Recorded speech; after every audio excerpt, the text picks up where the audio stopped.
ಅದು ಮೊನ್ನೆ ರಾತ್ರಿ 9:30 10 ಗಂಟೆ ರಾತ್ರಿಯಲ್ಲಿ ಆಕ್ಸಿಡೆಂಟ್ ಆದಾಗ ಅವ್ರ ಊರಿನ ಕಡೆಯವರು ಕರ್ಕೊಂಡ್ಬಂದು ಅಡ್ಮಿಷನ್ ಮಾಡ್ತಾರೆ. ಇನ್ನೂ ಗೊತ್ತಿರೋಂಗೆ ರಾತ್ರಿ 10 ಗಂಟೆ 11 ಗಂಟೆಯಲ್ಲಿ ಬಂದಾಗ ನಾವು ಯಾವತ್ತು ನಮ್ಮ ಸಂಸ್ಥೆ ಆಗಲಿ ಯಾವತ್ತು ನಾವೇನು ರೂಲ್ಸ್ ಮಾಡಿದ್ದೀವಿ ಅಂತಂದರೆ ಇಮಿಡಿಯೇಟಾಗಿ ಬಂದಾಗ ಅಡ್ಮಿಷನ್ ಮಾಡಿಕೊಂಡು ಟ್ರೀಟ್ಮೆಂಟ್ ಫಸ್ಟ್ ಜೀವ ಉಳಿಸೋದು ನಮ್ಮ ಒಂದು ಮುಂಚೆಯಿಂದ ಮೂಲ ಉದ್ದೇಶ ನಮ್ಮ ಹಾಸ್ಪಿಟಲ್. ಸೊ ಹಾಗಾಗಿ ಸ್ಟಾರ್ಟಿಂಗಲ್ಲಿ ಇಮಿಡಿಯೇಟಾಗಿ ಯಾವುದೇ ರೀತಿಯೂ ನಾವು ಟ್ರೀಟ್ಮೆಂಟ್ನ ಕೊಡ್ತಾ ಇದ್ದೇನೆ, ದುಡ್ಡು ಕಟ್ಟಿರುತ್ತೆ ಏನೋ ಕೇಳಿದ್ರೆ ಟ್ರೀಟ್ಮೆಂಟ್ ನಡೆದಿದೆ. ಒಂದು ದಿವಸ ಪೂರ್ತಿ ಟ್ರೀಟ್ಮೆಂಟ್ ನಡೆದಿದೆ.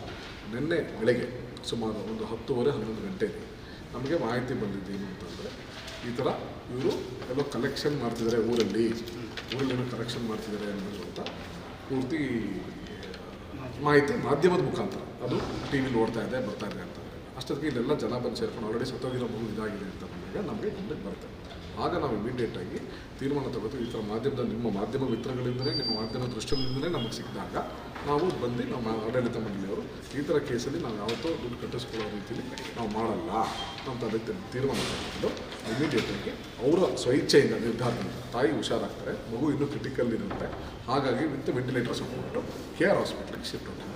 ಸೊ ನಮ್ಮ ಆಡಳಿತ ಮಂಡಳಿ ಅವತ್ತು ಸೇರಿಕೊಂಡು ಇಲ್ಲ ಈ ಥರ ಕೇಸಲ್ಲಿ ನಾವು ದುಡ್ಡನ್ನ ಎಕ್ಸ್ಪೆಕ್ಟ್ ಮಾಡಬಾರ್ದು, ಮುಂಚೆಯಿಂದಲೂ ನಮ್ಮ ಸಂಸ್ಥೆ 10-12 ವರ್ಷದಿಂದ ನಡೆಸ್ಕೊಂಡ್ಬಂದಿರೋ ರೀತಿಯಿಂದಲೂ ನಾವು ಯಾವುದೇ ರೀತಿ ಯಾರು ಬಡವರಿಗೆ ಆಗಲ್ಲ ಅವ್ರ ಕಷ್ಟ ಇದೆ ಅನ್ನೋ ರೀತಿಯಲ್ಲಿ ಯಾವುದನ್ನ ಒಂದು ಸರ್ಕಾರದ ಸೌಲಭ್ಯ ರೀತಿಯಲ್ಲಿ ನಾವು ಫಸ್ಟು ಟ್ರೀಟ್ಮೆಂಟ್ ಕೊಡಿಸಿ ಆಮೇಲೆ ದುಡ್ಡಿನ ಬಗ್ಗೆ ಆಲೋಚನೆ ಮಾಡೋದು. ನಾವು ಮುಂಚೆನೇ ದುಡ್ಡು ಕಟ್ಟಿ ಟ್ರೀಟ್ಮೆಂಟ್ ಕೊಡಲ್ಲ, ಆಮೇಲೆ ಸತ್ತೋಗಿದೆ ಮಗು ದುಡ್ಡು ಇಟ್ಕೊಂಡು ಬಾಡಿ ಕೊಡ್ತಿಲ್ಲ ಅನ್ನೋದೆಲ್ಲ ಪ್ರತಿಯೊಂದು ಸುಳ್ಳು ಆರೋಪನ ನಮ್ಮ ಆಸ್ಪತ್ರೆ ಮೇಲೆ ಮಾಡಿದ್ದಾರೆ.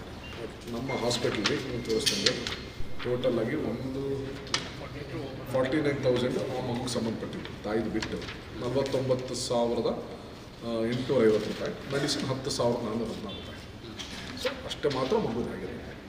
ಸೊ 10,000 ರೂಪಾಯಿ ಅದು ಕಟ್ಟಿದರೆ ತಾಯಿದು 15,000 ಏನಾಗುತ್ತೆ ಕಟ್ಬಿಟ್ಟು 25,000 ತಾಯಿ ಮಗುನಿಂದ ನೆನ್ನೆ ಶಿಫ್ಟ್ ಕೊಟ್ಟು ಮಾಡಿಸ್ಕೊಂಡು ಇಷ್ಟು. ಸೊ ನಾವು ನಮ್ಮ ಸಂಸ್ಥೆ 12-13 ವರ್ಷದಿಂದ ಇವತ್ತು ನಾವು ಇಲ್ಲಿ ಮೈಸೂರು ಜನತೆಗೆ, ಮೈಸೂರು ಜಿಲ್ಲೆ, ಚಾಮರಾಜನಗರ ಜಿಲ್ಲೆ, ಕೊಡಗು ಜಿಲ್ಲೆ, ಹುಣಸೂರು ಜಿಲ್ಲೆ, ಸುತ್ತ 4-5 ಜಿಲ್ಲೆಗಳಲ್ಲೂ ಕೂಡ ನಮ್ಮ ಸೇವೆ ನಮಗೆ ನಡೀತಾನೆ ಇದೆ.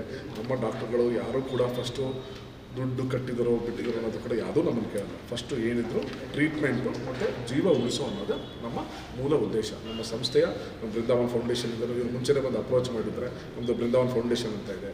ಅದರಲ್ಲಿ ಏನಂದ್ರೆ ನಾವು ಇಂಟೀರಿಯರ್ಲಾಗಿ ಈ ಥರ ಇದೆ ಅಂತ ಅಂದ್ಬಿಟ್ಟು ಅಂತ ಸಪೋರ್ಟ್ ಬೇರೆ ಬೇರೆ ಸಂಸ್ಥೆಗಳ ಜೊತೆ ನಮ್ಮದು ಟೈಅಪ್ ಇದೆ. ನಮ್ಮದೇ ಅಂಗ ಸಂಸ್ಥೆ ಬೃಂದಾವನ್ ಫೌಂಡೇಶನಲ್ಲಿ ನಾವು ಸಪೋರ್ಟ್ ಮಾಡ್ಬೋದಿತ್ತು. ಇದೇನಾಯಿತು ಅಂದರೆ ಊರಿಗೆ ಹೋಗಿ ಅವರು ಕಲೆಕ್ಷನ್ ಮಾಡಿದ್ರು ಅನ್ನೋದು ಗೊತ್ತಾದ ಮೇಲೆ ನಮಗೆ ವಿಚಾರ ಬಂತು. ಇವರು ಅದರಲ್ಲಿ ನಮ್ಮಲ್ಲೇ ಬಂದು ಕರೆಕ್ಟಾಗಿ ಡಿಸ್ಕಸ್ ಮಾಡಿ ಏನಾದರೂ ಆಪ್ಷನ್ ಇದೆಯಾ ಅಂತ ಹೇಳಿದರೆ ನಾವೆಲ್ಲರಿದ್ದರೂ ಬೇಕಾದ್ರೆ ನಾವು ಅದನ್ನು ಬೇರೆ ಥರ ಹೆಲ್ಪ್ ಮಾಡೋದಕ್ಕೆ ನಾವು ಪ್ರಯತ್ನ ಪಡ್ಬೋದು.